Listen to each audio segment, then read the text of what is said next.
السلام عليكم ورحمة الله وبركاته. طلاب الشهادة الإعدادية حبايبنا في كل مكان. بص يا بطل، احنا عملنا لك فيديو على ملخص الجرامر بتاع المنهج كله، وعملنا فيديو للديالوج، وعملنا فيديو كمان على الباراجراف. دلوقتي يتبقى لينا سؤال القطعة. ازاي احل سؤال القطعة؟ بص، سؤال القطعة عليه في الامتحان 6 درجات، وكان النظام القديم 3 اختيارات و3 على المقالي، ولكن بقى 2025 النظام اللي عندك السنة دي هو بيكون 2 على الاختيارات و4 تانيين بيكونوا على المقالي. أول حاجة لازم أبقى فاهم اسم القطعة اسمها إيه؟ بنسميها passage. passage هو اسم القطعة، أو ممكن نسميها اسم آخر ونقول عنها تكست كنص. تكست أو باسج دول معناهم القطعة أو النص اللي احنا بنتكلم عنه. عندك أول حاجة بيكون فيه اختيارات، رقم 1 و2 بيكونوا تشوز، وعندك رقم 3 و4 و5، وأخيرا رقم 6 بيكون مقالي. الفكرة إن الأسئلة بتكون متقسمة إلى أنواع. في نوع من الأسئلة إنه يشد لك خط تحت كلمة ما ويقول لك الكلمة دي refer to. refer to دي معناها تشير إلى. أي كلمة يشد تحتها خط ويسألك يقول لك الكلمة دي refer to تشير إلى إيه؟ أنا هروح للكلمة اللي تحتها خط، ولو يكن الكلمة دي اسمها هي مثلا. لو كانت الكلمة اللي تحتها خط اسمها هي، فأنا هروح للقطعة قبلها هدور على اسم ولد. أما إذا كانت الكلمة اسمها شي، هروح قبلها وادور على اسم بنت. ولو كانت الكلمة ات أو اتس، فهروح للقطعة وادور قبلها على غير عاقل. لو كانت الكلمة اللي تحتها خط اسمها زي أو زم أو their، لو طلعت حاجة من الحاجات دي فأنا هروح للقطعة أدور على جمع. ممكن يبقى الجمع ده عاقل أو ممكن يكون غير عاقل. ده بالنسبة للسؤال اللي هو لو جه قال لك الإشارة إلى أو الكلمة تشير إلى إيه. هعرف الكلمة تشير إلى إيه إزاي؟ أشوف لو كانت الكلمة واحدة من الضمائر فبشوف هي بدور قبلها على ولد، ولو شي أدور على بنت، ولو كانت ات أو اتس بدور على غير عاقل، ولو كانت زي أو زم أو زير بدور قبلهم على جمع سواء عاقل أو غير عاقل. تاني نوع من الأسئلة ممكن يشد لك خط تحت كلمة ويسألك الكلمة اللي تحتها خط means، معناها طلب المينينج للكلمة اللي هو معنى الكلمة، أو يقول لك means معناها ويسيب لك نقط، أو ممكن يقول لك opposite يعني عكس الكلمة، يقول لك الكلمة دي عكسها ايه ويسيب لك نقط، وده بيكون جاي في تشوز اختيارات. بعد كده عندك نوع تاني من الأسئلة، السؤال يقول لك the main idea. the main idea هو الفكرة الرئيسية. عايز يعرف الفكرة الرئيسية للقطعة، وسؤال الفكرة الرئيسية ده أنا بحله في الآخر، يحل في النهاية. يعني بعد ما بخلص كل أسئلة القطعة أروح أحل السؤال الأخير اللي هو اسمه الفكرة الرئيسية. The main idea يعني الفكرة الرئيسية.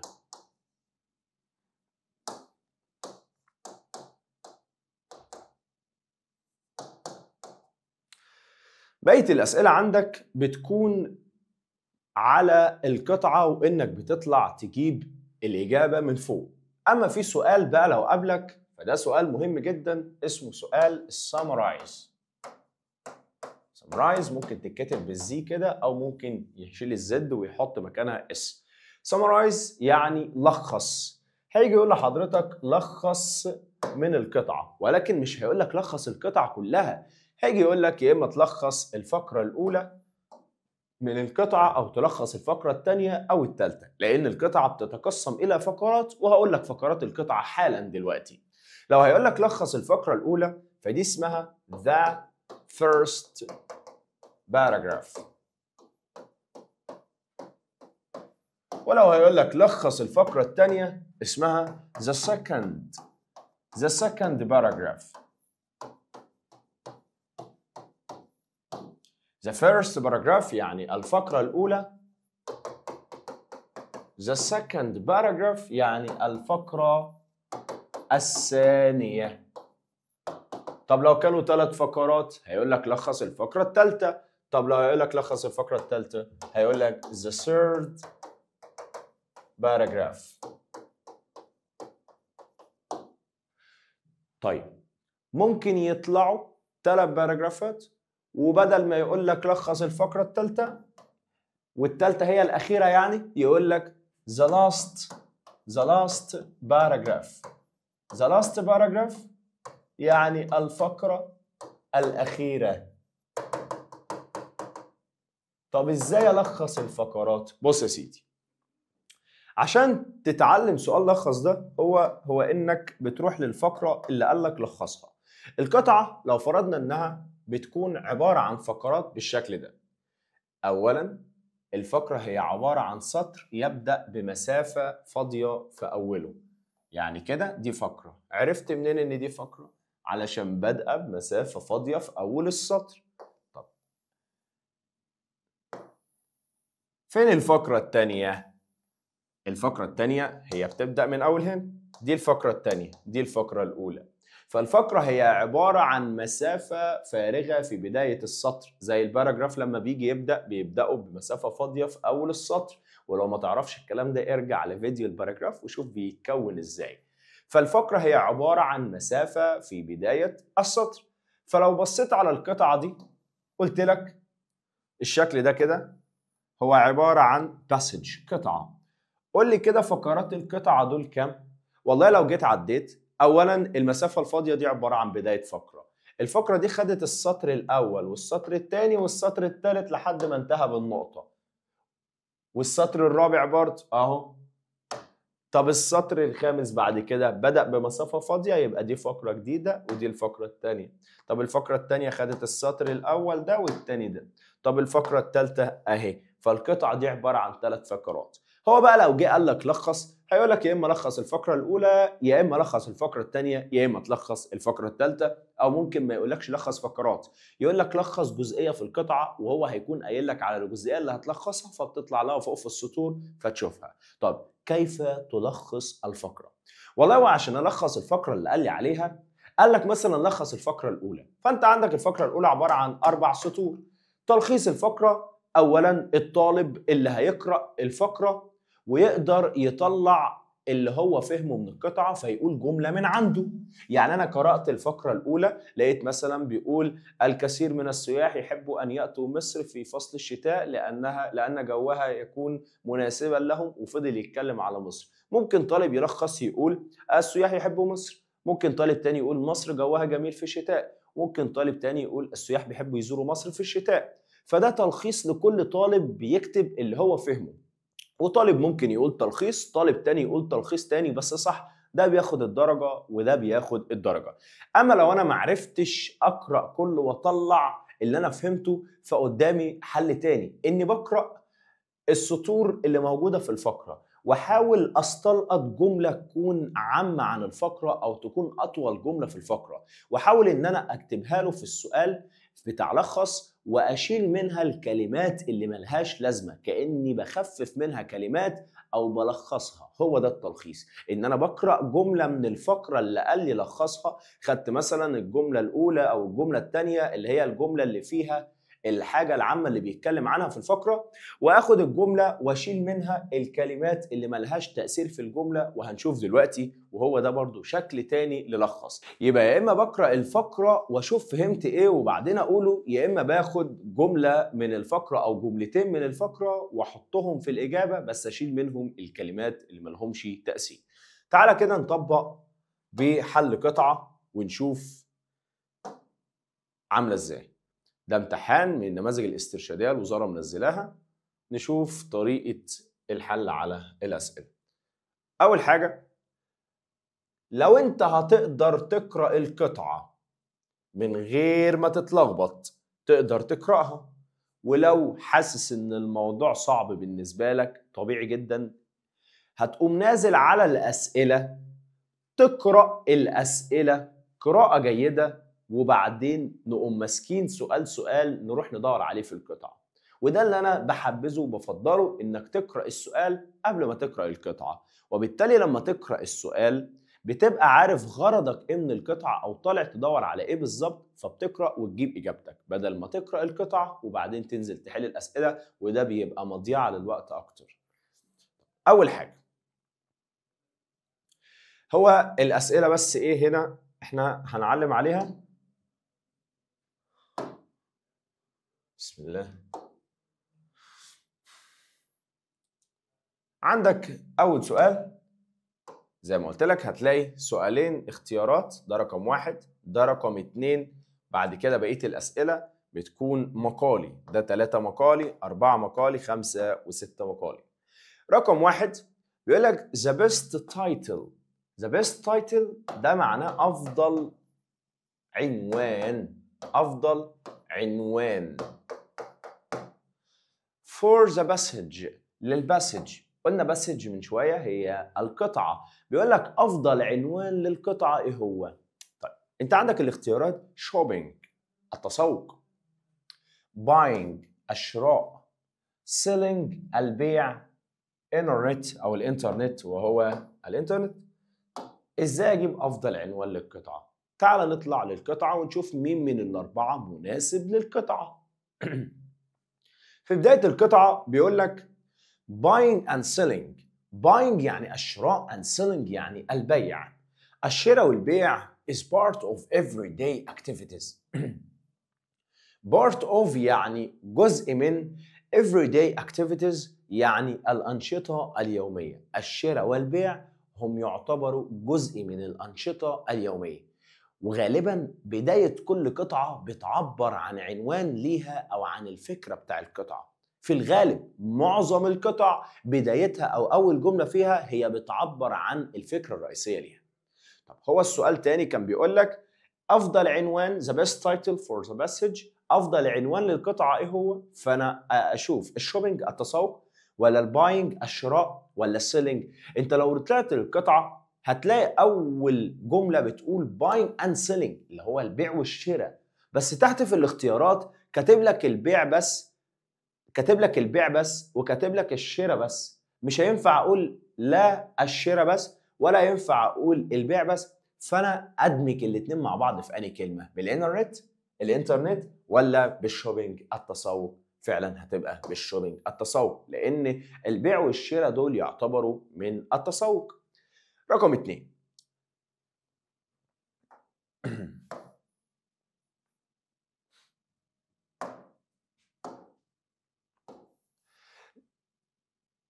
رقم 2 بيقول لك the underlined word it أو pronoun it ده حط لك تحتيه خط وقال لك refers to.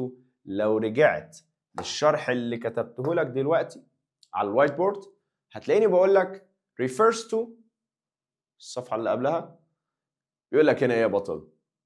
يقول لك refers to ده معناه يشير إلى. سؤال الريفير تو أو الإشارة إلى شيء عايزك تعرف الكلمة تشير إلى إيه. لو حط لك خط تحت هي هتروح للقطعة تدور قبلها على اسم ولد، ولو حط خط تحت شي هتدور قبلها في القطعة على اسم بنت، ولو حط خط تحت إت أو إتس هتدور قبلها على غير عاقل، ولو حط خط تحت زي أو زم أو زير هتدور قبلها على جمع سواء عاقل أو غير عاقل. تعال نرجع تاني. عندك هنا بيقول إن كلمة it refers to يعني تشير إلى. تشير إلى إيه؟ problem مشكلة، ولا product يعني منتج، ولا correct price يعني سعر صح أو سعر مناسب، ولا good quality الكفاءة العالية. أنا عايز أعرف هي it تشير إلى إيه؟ أروح it دي. عايز أعرف هي تشير إلى إيه؟ أروح لها في القطعة. اطلع للقطعة هتلاقي في القطعة حاطط لك تحتها خط أهي. اروح للقطعه وادور قبلها على ايه؟ ات تشير الى غير العاقل، يبقى ادور قبلها على غير عاقل. طب ارجع عندك في بدايه الجمله، هات الجمله من اولها. وين، من اول وين لقيت غير عاقل حلو، ولو ما لقيتش بترجع للجمله اللي قبلها. وين دي معناها عندما. there there was يعني كان يوجد a problem معناها مشكلة. لما كان في مشكلة you could go to the shop تقدر تروح المحل and explain يعني تشرح أو تفسر it دي عايدة على حاجة غير عاقل. طب أنت عندك كم غير عاقل قبل it؟ بص يا سيدي، عندك هنا كلمة problem مشكلة ده أول غير عاقل، وعندك shop محل برضو غير عاقل.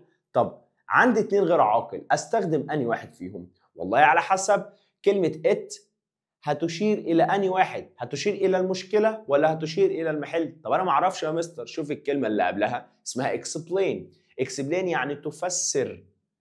يعني تفسرها. طب أفسر إيه؟ الشوب المحل ولا problem المشكلة؟ فعلا تفسر المشكلة. يبقى لما أشوف it موجود تحتها خط برجع قبلها بدور على غير عاقل، وفعلا غير العاقل هنا طلع كلمة problem المشكلة. يبقى الإجابة بتاعتك هنا problem. سؤال رقم 3. there may be معناها ربما يكون a problem يعني مشكلة.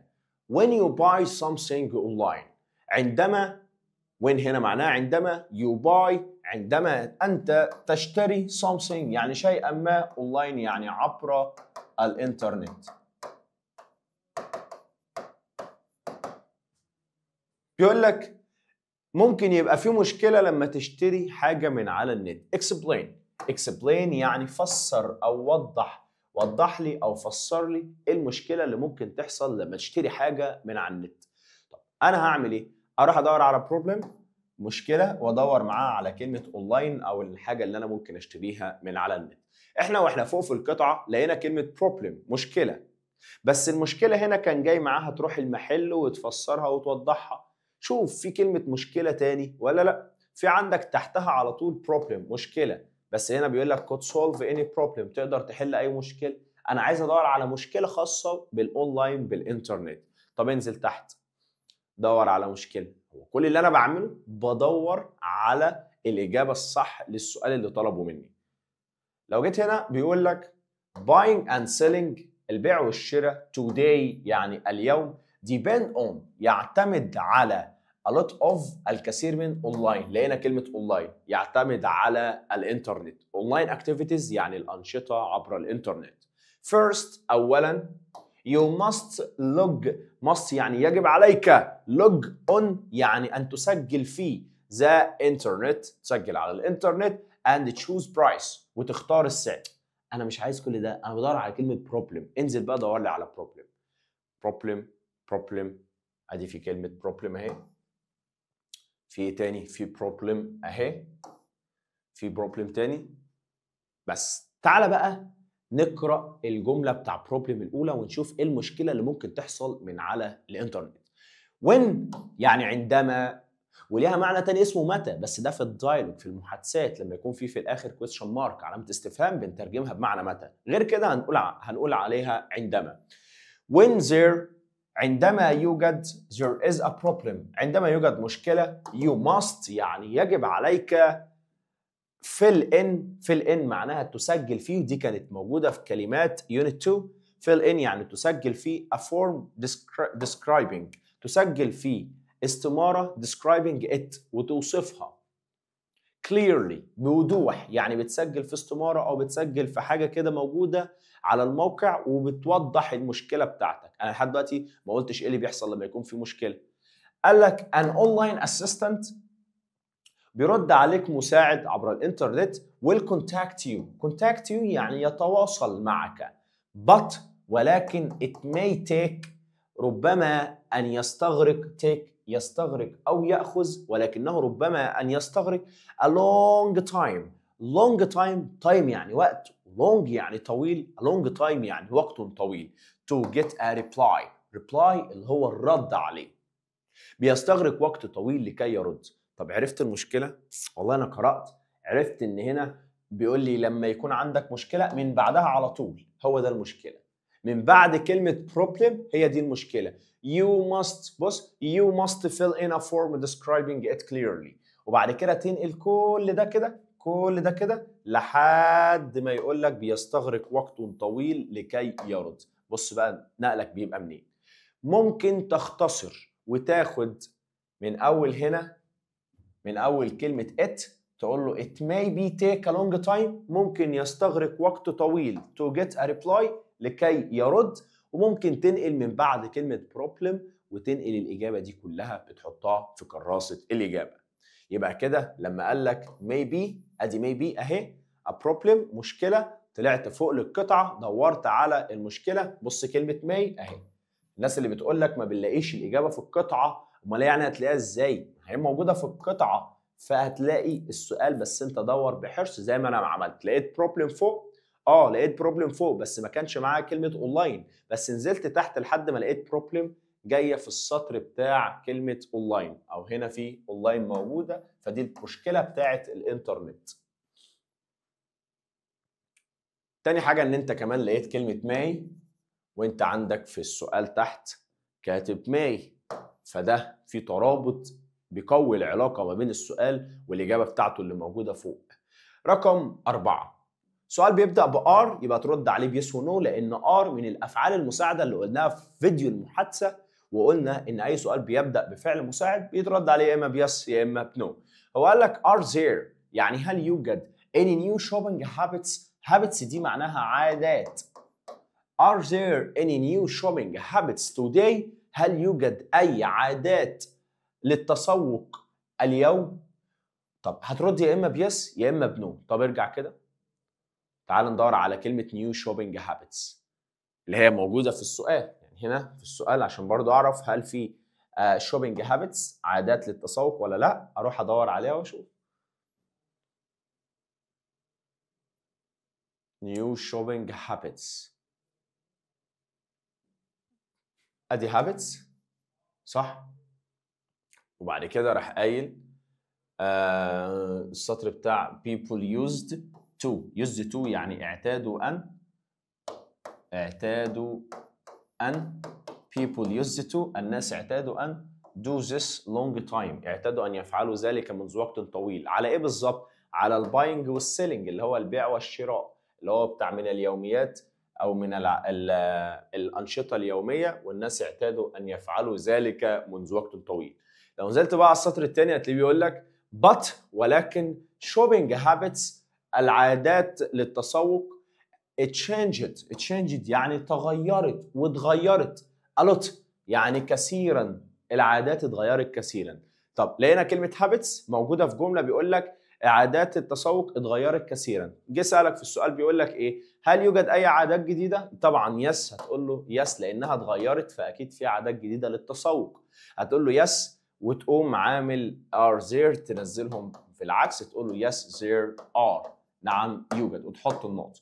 الفكرة بقى ان هو سألك قال لك name يعني اذكر او سمي two habits، اذكر لي عادتين للتسوق. بص يا سيدي، هو عشان اجيب عادات habits للشوبينج للتسوق ارجع كده، ادي الهابتس اهي العادات، اقرا الجمله عشان اعرف اطلع عاده للتسوق. هتلاقي بعد كلمه a lot بعد ما اقول تغيرت كثيرا لقيته بيقول in the past في الماضي you could deal directly تقدر تتعامل بشكل مباشر with a person مع شخص ما، يعني تروح المحل وتشتري الحاجه بنفسك. كل دي كده العاده، يبقى دي العاده الاولى. كل ده كده، او ممكن تاخد من اول in the past في الماضي تقدر ان انت تتعامل بشكل مباشر مع شخص. كل ده كده هو العادة الاولى. يبقى انت تيجي تقول له ده first habit، the first habit العادة الاولى is، وبعد كده تعمل كوما، او ممكن تقوم عامل علامتين تنصيص كده تقول له ان العاده الاولى وتكتب الكلام اللي قلته لك فوق، وبعد كده تحط القوسين بتوعك تقفلهم. طب عايزين نجيب العاده الثانيه.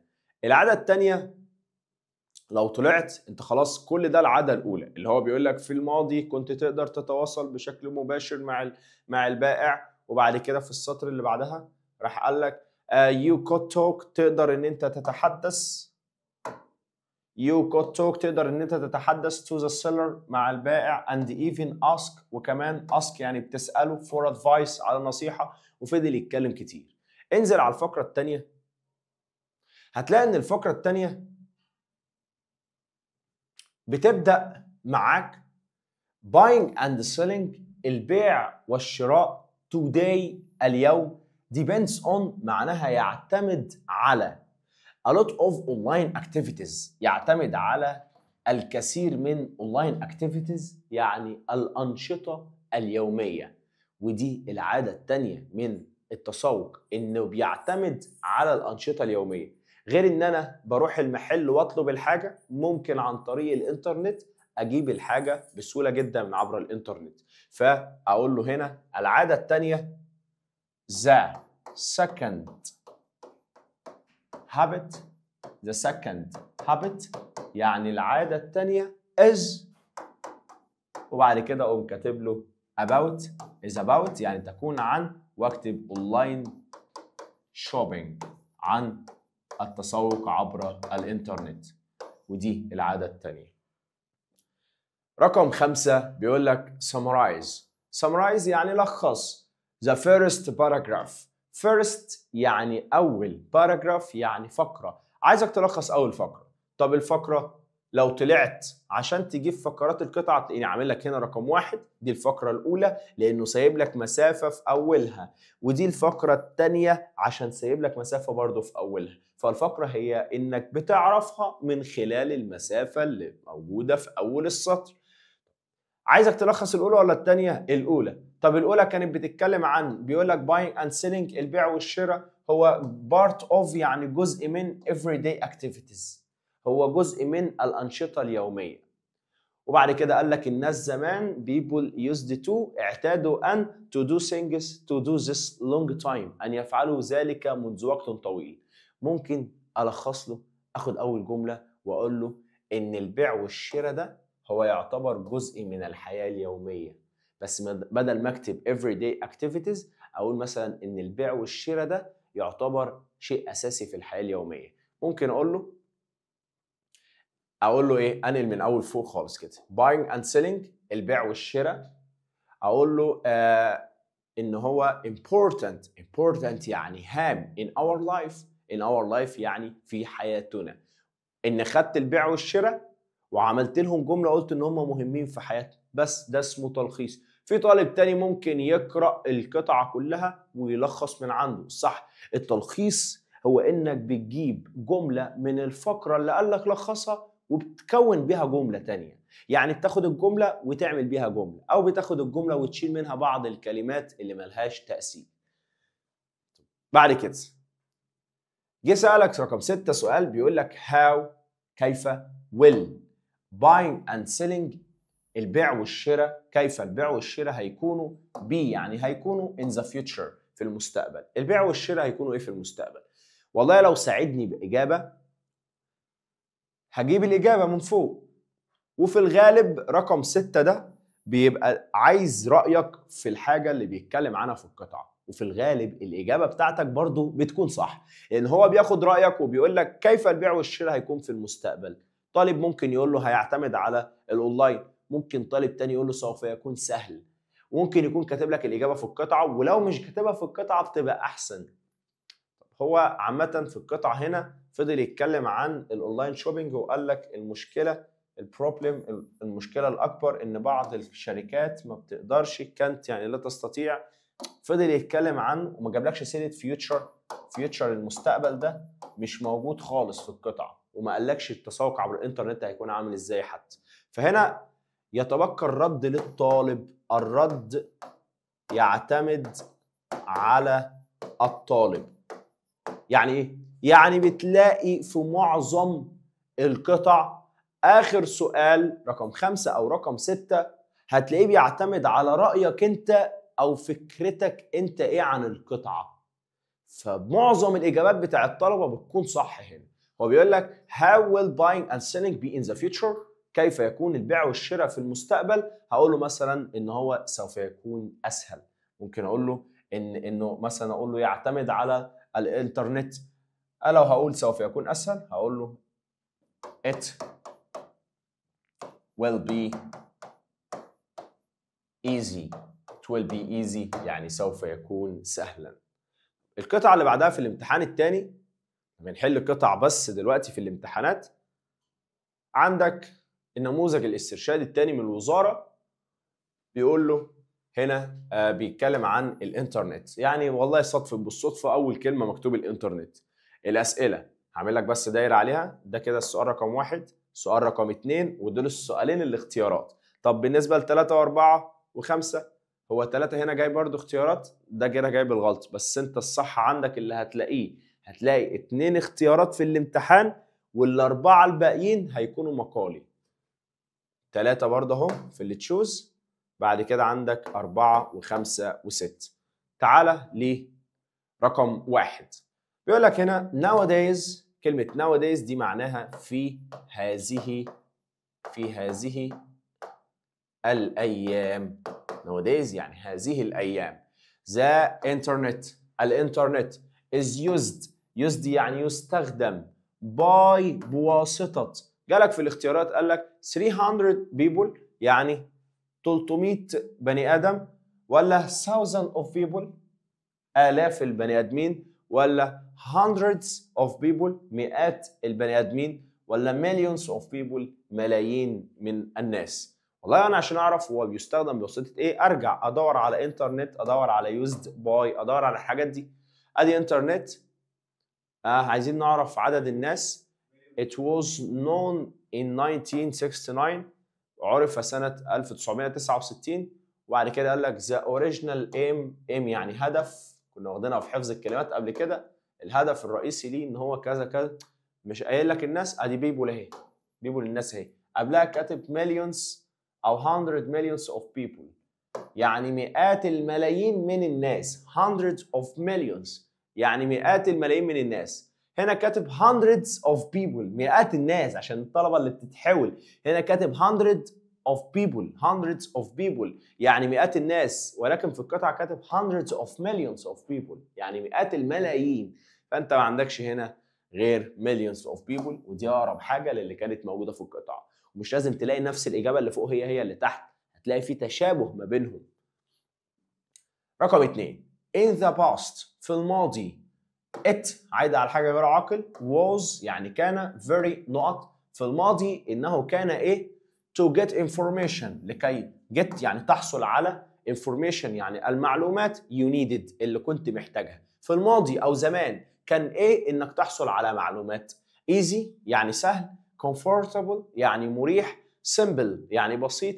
difficult يعني صعب. والله حتى انت طبعا انت ترجمت في دماغك ان زمان كان صعب ان انا احصل على المعلومات.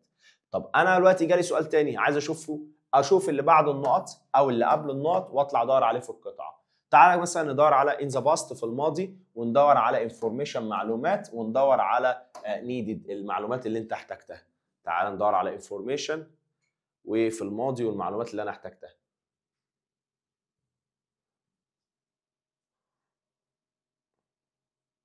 انا لقيت information صح؟ تعالى بقى نرجع نجيب الجمله في انفورميشن تاني اهي. واحنا عايزين انفورميشن اللي هي معاها في انفورميشن اهي. بيقول لك was المعلومات كانت also very difficult كانت صعبه جدا to find ان انت تجدها. people الناس had to. كلمه had to يعني كانوا مضطرين. had to يعني كانوا مضطرين. الناس كانوا مضطرين spend أن يقضوا a lot of time الكثير من الوقت at libraries في المكاتب just to find information لكي يجدوا معلومات. ده كده بيتكلم عن الماضي فعلا. يبقى الإجابة بتاعتك هتكون difficult. difficult يعني صعب، لكن simple معناها سهل، وعندك comfortable يعني مريح، وعندك easy معناها سهل برضه. رقم 3 the main idea الفكرة الرئيسية of the text. text معناها القطعة أو النص. لما قلت لك في بداية الفيديو إن القطعة اسمها passage أو text، فأنا عايز يعرف المين ايديا الفكرة الرئيسية. الفكرة الرئيسية، وده سؤال مهم وبيجي كتير في الامتحانات. يسألك على الفكرة الرئيسية.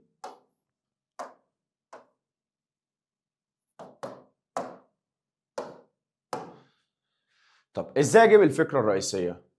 تعالى كده. اول اختيار بيقول لك the importance of the internet، اهمية الانترنت.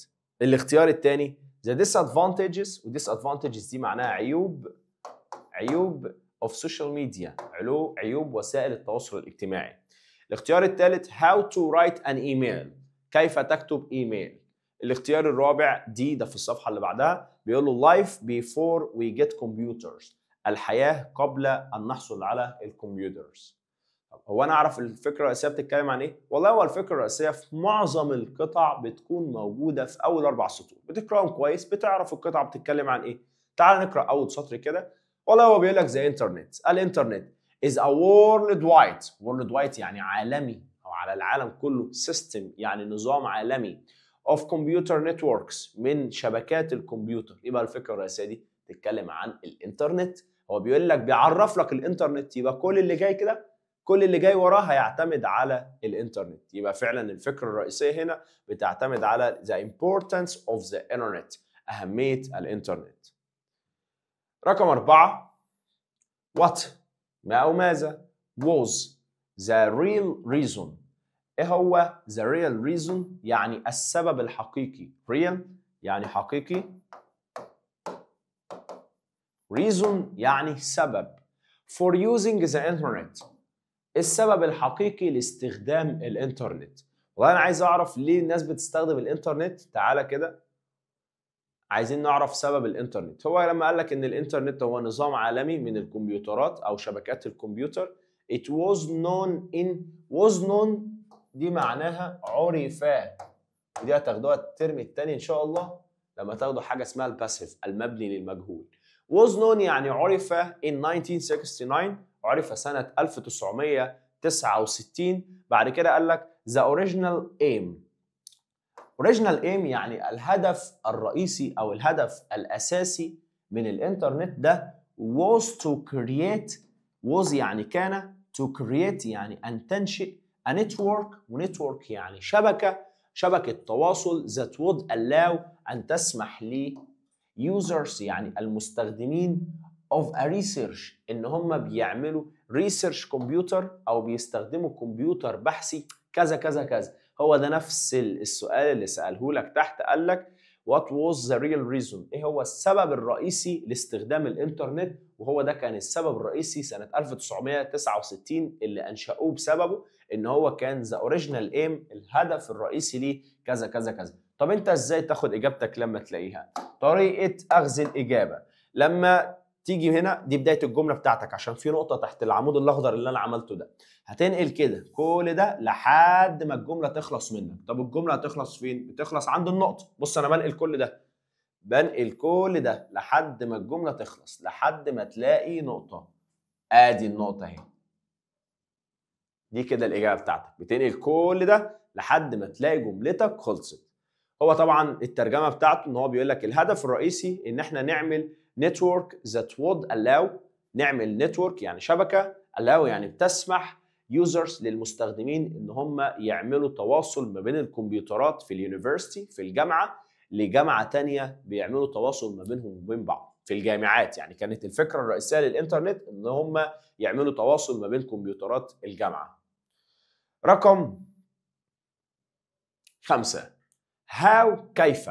do you think، how do you think يعني كيف تعتقد. وده زي ما قلت لك ان في القطع ان شاء الله، في القطع في الامتحان بتاعك هيجي يقول لك how do you think، كيف تعتقد، او what do you think، ماذا تعتقد. وده بياخد رأيك انت، ومعظم الاجابات بتاعتكم بتكون صح.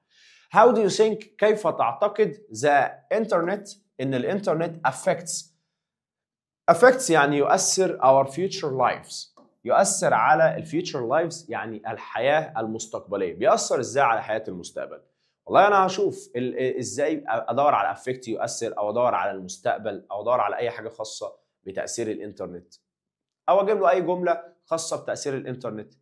هو هنا احنا طبعا قرانا لحد اهميته، وهنا ملايين الناس او مئات الملايين من الناس على العالم كله بتستخدمه. عايزين نجيب جمله فيها الانترنت اهو، انترنت تعالى كده نشوف.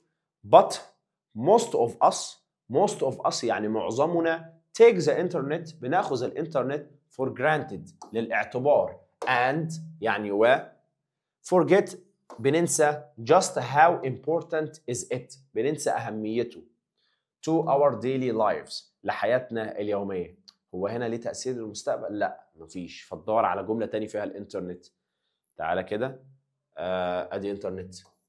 الجملة بتقول ايه؟ years before يعني من سنين عدت the internet became common to everyone. من سنين عدت كتير والانترنت ده بيصبح اكثر انتشارا لكل شخص. برضو دي مفيش اي فايدة للانترنت.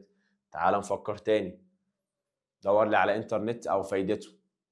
على فكرة احنا لو ما لقيناش الاجابة في السؤال بتاع كيف تعتقد بتقول له الاجابة من عندك انت وساعتها هتاخد الدرجة صح.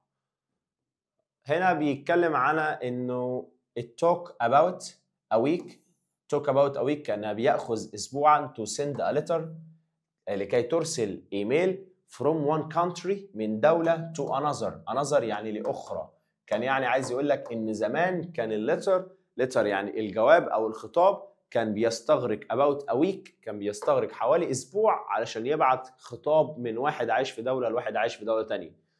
but آخر كلمة في الجملة but ولكن now الآن it takes just a few seconds. it takes يعني يأخذ just a few seconds يعني ثواني قليلة to send a message أنا أبعت رسالة. يعني لو عايز أبعت لحد رسالة دلوقتي بتاخد مني ثواني قليلة through an email عشان أبعت له إيميل. برضو هنا مفيش أي حاجة. أيوة في إنترنت تاني هنا اهي. ادي انترنت. بص بقى اخر جمله هي جت في الاخر but thanks to. كلمه thanks to دي معناها بفضل.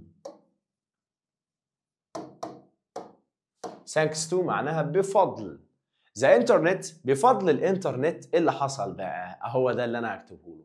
we can now كان يعني نستطيع now يعني الان find the information we need just by click a mouse بان احنا بندوس على الماوس بنقدر نجيب معلومات بضغطة واحدة على الماوس. هو في السؤال تحت بقى قال لك ايه؟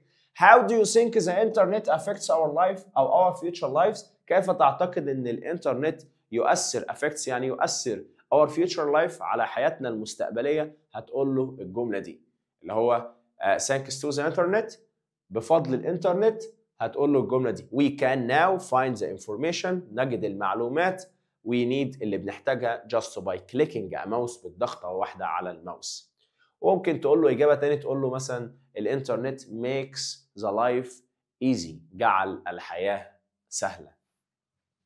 رقم 6 summarize يعني لخص the second paragraph لخص الباراجراف الثاني of the text للقطعة دي in one sentence يعني في جملة واحدة. طب هو عايز إيه؟ the second paragraph يعني الفقرة الثانية. طب هو الفقرة الثانية جايبها منين؟ تعال الفقرة الثانية هو الفقرة الأولى هي مسافة فاضية في أول السطر. نمسح بقى كل ده.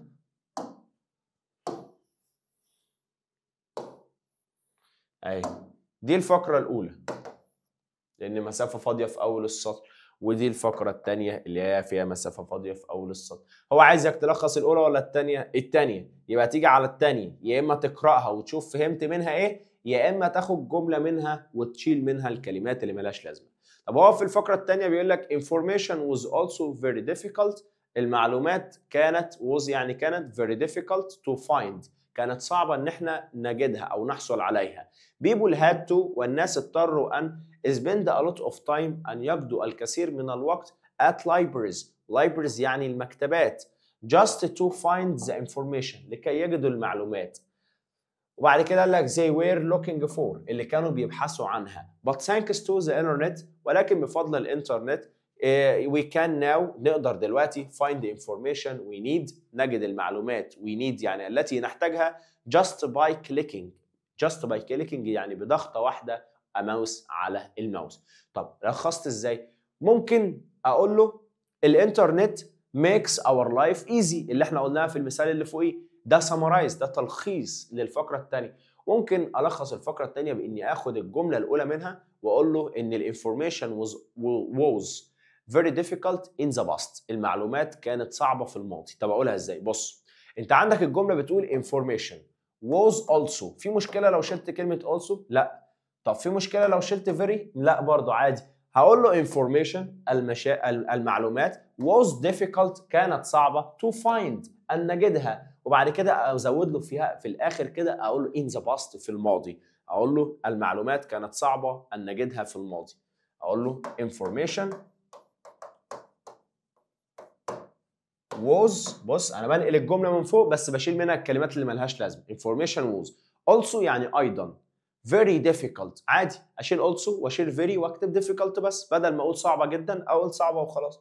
information was difficult كانت صعبه. كانت صعبه to find ان نجدها. ممكن اشيل to find ان نجدها، اقول المعلومات كانت صعبه في الماضي وخلاص. في الماضي بقى اسمها ايه؟ in the. في لاج هنا بتتاخر. in the past. in the past يعني في الماضي. information انا كاتب information. information تأثير النوم. information was difficult in the past. المعلومات كانت صعبة في الماضي.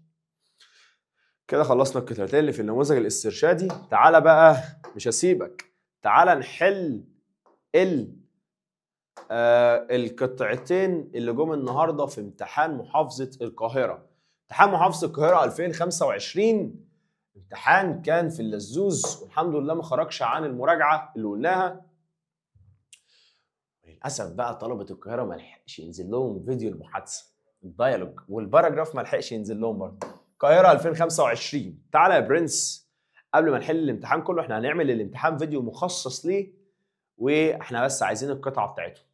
القطعة بتاعت القاهرة أول حاجة احنا قبل ما نقرأ القطعة بنخش على الأسئلة. السؤال الأول بيقول لك the passage. the passage يعني القطعة. the passage معناها القطعة، زي ما قلنا من شوية إن كلمة passage يعني القطعة. is about. القطعة دي about يعني عن. عايز يعرف القطعة دي بتتكلم عن إيه؟ بتتكلم عن cooking الطبخ. cooking أميل، طبخ وجبة. ولا بتتكلم عن swimming in the pool عن السباحة في البول في حمام السباحة. ولا بتتكلم عن الواشنج ديشز غسيل. واشنج يعني غسيل، ديشز يعني الأطباق. ولا changing plants. changing يعني تغيير، plants يعني الخطط، تغيير الخطط. والله هنشوف القطعة بتتكلم عن ايه. تعال نقرأ الامتحان ونشوف القطعة بتاعتهم بتقول ايه. اولا القطعة دي كام فقرة؟ تعال نقسم كده. الفقرة الأولى اهي، الفقرة الثانية اهي. في فقرة ثالثة أو حاجة؟ لا. هو بيقول لك last month يعني الشهر السابق أو الشهر اللي فات. My parents يعني والدي، أبويا وأمي. took us. took الماضي من take. took يعني أخذ. took us يعني أخذونا. us دي عايدة علينا إحنا. to Alexandria إلى الإسكندرية. to spend يعني نقضي a wonderful time. wonderful time يعني وقت. wonderful يعني رائع، ودي معناها وقت رائع. on the beach على الشاطئ. رحنا قضينا وقت رائع على الشاطئ.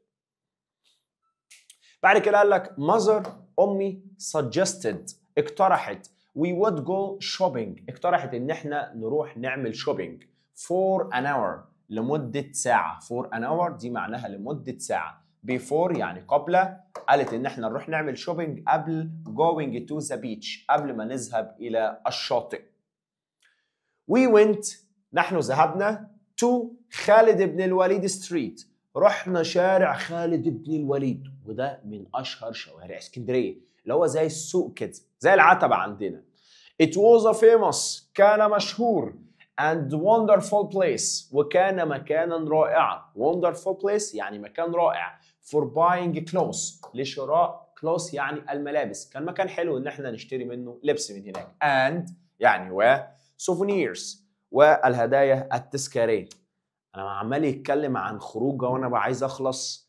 هو بيتكلم عن الكوكينج؟ لا مش كوكينج. هيجيب سيره الكوكينج هنا. دور كده على كوكينج. في لانش غدا. قال لك احنا we had lunch at a fish restaurant. كلنا اللانش في مطعم سمك. بس مفيش كوكينج صح؟ يبقى ما بتتكلمش عن الكوكينج، يبقى اشطب على الكوكينج. washing dishes غسيل الاطباق. ما مفيش اصلا في القطعه كلها كلمه dishes غسيل اطباق. مفيش، يبقى الغي غسيل فاكس. عايزين ننام بقى. swimming السباحه in the pool، السباحه في البول. طب هل جاب سيره swimming هنا او قال لك نروح مثلا الشاطئ حتى والشاطئ فيه سباحه؟ بس مفيش بول هناك. في هنا كلمه بول يا ابني؟ مفيش صح؟ طب احنا وصلنا لحد فين؟ ان هم راحوا خالد بن الوليد وبلا بلا. بص سؤال فكره رئيسيه خليه للاخر، خش على اللي بعديه نرجع له للاخر.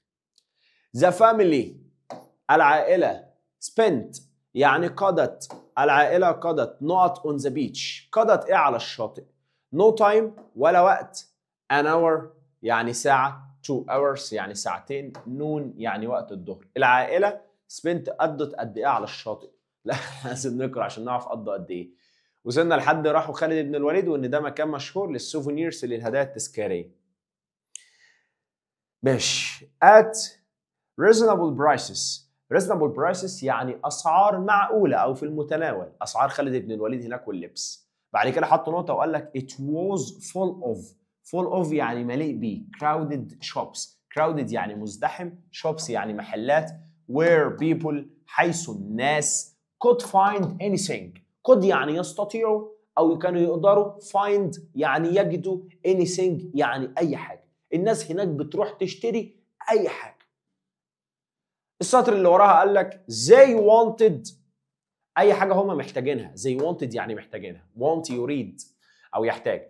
mother said امي قالت I need ده كلام امي. I need انا محتاجه a heavy pullover انا عايزه بلوفر تقيل او ستره ثقيله. for the winter عشان الشتاء. winter يعني الشتاء. and a scarf كمان عايزه اجيب سكارف. حط لي وبلوفر وسكارف. ماشي يا حاج اللي انت عايزاه يا حاج. السطر اللي بعديه we started walking بدأنا نمشي. يعني امي عايزه تشتري حاجه تاني فاحنا بنعمل شوبينج عشان خاطر امي. we started walking بدأنا نمشي. and so ونشاهد او نرى lovely things. lovely يعني محبوب. things يعني اشياء. suddenly وإذ فجأة ما. suddenly وفجأة. we found out. found out معناها اكتشفنا او اكتشف. وفجأة ما اكتشفنا that أن we forgot عشان الماضي من forget. we forgot يعني نسينا. مرة واحدة واحنا بنعمل الشوبينج forgot نسينا. نسيت ايه يا ابني؟ all يعني كل حاجة about عن going to the beach. نسينا كل حاجة عن الشاطئ وإن إحنا رايحين شاطئ وإن إحنا رايحين نصيف. ارتاحي ياما ارتاحي ياما اللي أنت عايزاه نعملك الشوبينج اللي أنت عايزاه. نسينا كل حاجة عن الشاطئ about going to the beach. نسينا كل حاجة إن إحنا رايحين الشاطئ going to the beach اللي هو الذهاب إلى الشاطئ. after a long tour. after يعني بعد. a long يعني طويل. tour يعني جولة. tour T-O-U-R دي معناها جولة. بعد ما قضينا جولة طويلة مشيان في خالد بن الوليد we were يعني كنا able to قادرين على buy يعني أن نشتري some of يعني بعضا من our needs يعني احتياجات. يعني بعد ما قضينا وقت طويل اشترينا حاجات. noon ده معناه وقت الظهر. وقت الظهر. لكن afternoon ده معناه بعد الظهر. وأول ما الظهر أذن came يعني أتى. and we had lunch at a fish restaurant وتناولنا الغداء في مطعم سمك. بعد كده قال لك then وبعد ذلك we went back to the same street رجعنا إلى نفس الشارع. went back معناها رجعنا. to the same إلى نفس street يعني الشارع. جينا لنفس الشارع. to complete يعني نستكمل عشان نكمل our shopping التسوق بتاعنا. mother أمي saw يعني رأت. أمي رأت a nice carpet يعني سجادة. nice يعني حلوة أو لطيفة. nice carpet يعني سجادة شكلها حلو. and stood يعني وقفت. الماضي من stand. stood amazed. amazed يعني منذهلة. amazed يعني منذهلة. in front of it. in front of it يعني شافت كاربت سجادة واحنا ماشيين. عارف انت لما تبقى ماشي مع الحاجة ومرة واحدة تلاقي نفسك ماشي لوحدك وامك واقفة وتبص على سجادة. ناقص الإضافة بتاعتي ناقص لها السجادة دي. عارف انت هو بيقول لك stood amazed وقفت مذهولة in front of it. in front يعني أمام السجادة دي. she decided يعني قررت ايه بقى؟ to buy it يعني أن تشتريها. ايه ده؟ هو ده القطعة؟ راحوا اسكندرية عشان أبوهم مخرجهم، نزلوا شارع خالد بن الوليد ووجعوا دماغنا بالخروجة اللي خرجوها. The family spent العائلة قد قضت ايه على الشاطئ؟ no time. ما راحوش الشاطئ أصلا. هو كل الحوار إن هم راحوا شارع خالد بن الوليد. رقم 1 قال لك بقى تعالى نعرف الفكرة الرئيسية بما إننا قرأنا القطعة كلها. The passage is about القطعة دي بتكون عن إيه؟ cooking أميل طبخ وجبة، washing dishes غسيل أطباق، swimming in the pool السباحة في البول، ولا changing plans. changing هنا معناها تغيير، plans يعني الخطط. هم فعلا كانوا رايحين للشاطئ، والدته نزلتهم شارع خالد بن الوليد، جابوا حاجات راحوا كلوا نزلوا شافت سجادة عجبتها، فهي دي تغيير الخطط وهي دي الفكرة الرئيسية. مش لطيفة القطعة دي، غريبة. رقم 3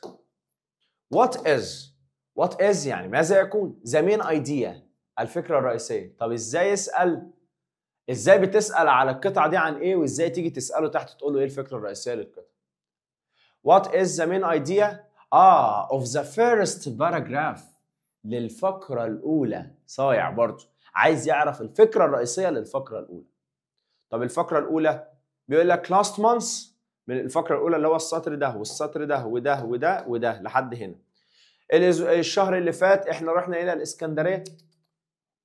هو هتاخد السطر الأول تلخصه له تحت أو تقول له الفكرة بتاعته إيه. طب هو بيقول لك احنا رحنا اسكندرية يبقى تقول له إيه؟ going to Alex الذهاب إلى الإسكندرية. بس هو ده التلخيص بتاعك أو الفكرة بتاعتك. رقم 4 what was يعني ماذا كان؟ the parents plan يعني خطة الوالدين for the journey للرحلة. إيه هي خطة الوالدين للرحلة؟ إن هما كانوا يروحوا الخطة بتاعتهم. هما أصلا كان عندهم خطة؟ ممكن تقول they have no plan. هما ما عندهمش خطة أصلا.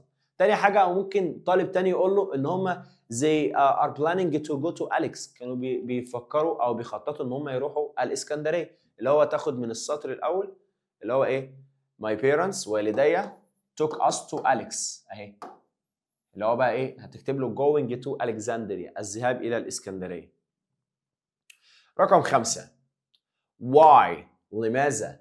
why do you think لماذا تعتقد they أنهم went back يعني رجعوا to خالد بن الوليد ستريت.